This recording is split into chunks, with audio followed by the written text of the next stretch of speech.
ఓం నమస్తే. ఆత్మీయులకు దేవదేవుని ఆశీస్సులు. ఈ రోజుటి విశేషం ఏంటంటే జ్యేష్ఠ మాసములో బహుళ ఏకాదశి, శనివారము, అశ్వనీ నక్షత్రము. మరి విశేషంగా ప్రపంచ యోగా దినోత్సవము కలిసి మనకి ఇది ఒక అద్భుతమైన రోజుగా మనం భావన చేయవచ్చు. ఎందుకు అంటే శనివారము ఏకాదశి తిథి శ్రీ మహావిష్ణువుకి బహుప్రీతికరమైన అంశము.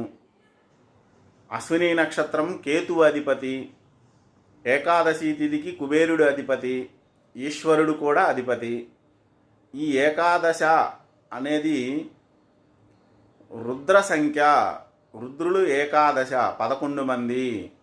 యజుర్వేదంలో ఉన్న రుద్ర నమ్మక చమకాలలో నమ్మకం 11 అనువాకాలతో ఉంటుంది.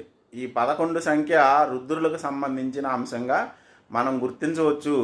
అయితే ఏకాదశి తిథి మహావిష్ణువుకి ఉపవాసం చేయడానికి చాలా ప్రీతికరమైన రోజుగా మనం భావన చేస్తూ ఉన్నాము, ఆచరిస్తూ ఉన్నాము కూడా. 5 కర్మేంద్రియాలు, 5 జ్ఞానేంద్రియాలు, మనస్సు ఒకటి కలిపి 11 ఇంద్రియాలు. 11వ ఇంద్రియమైన మనస్సు యొక్క నియంత్రణని ఏకాదశి తిథి సూచిస్తూ ఉంది. యోగము అంటే కూడా యోగ చిత్తవృత్తి నిరోధక అని పతంజలి మహర్షి చెప్పి ఉన్నారు. మనస్సుని నియంత్రణ చేయడము, మనస్సుపై విజయమును సాధించడమే యోగము అని. కాబట్టి ఈరోజు విశేషం గురించి తెలిసినా తెలియకపోయినా సరే యోగ సాధన ఎవరైతే చేశారో వారు ఫలించటం వైపు, అంటే ఫలితాల వైపు ఒక అడుగు ముందుకు వేస్తున్నారు అని అర్థము.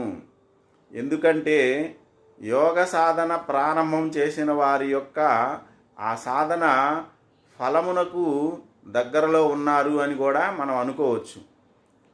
అశ్విని నక్షత్రానికి కేతువు అధిపతి. ఈ కేతువు మోక్షకారకుడు. ఇన్ని కారణాల చేత ఈరోజు చాలా విశేషంగా చెప్పబడి ఉంటుంది. యోగ సాధన చేస్తూ మనము ఆత్మదర్శన మార్గం వైపు ప్రయాణం చేయాలా. నిన్ను నీవు తెలుసుకోవడమే పరమ సత్యము, అన్వేషణ యొక్క అంతిమ దశ, ఇదే మోక్షము అని మనం గుర్తెరగాలి.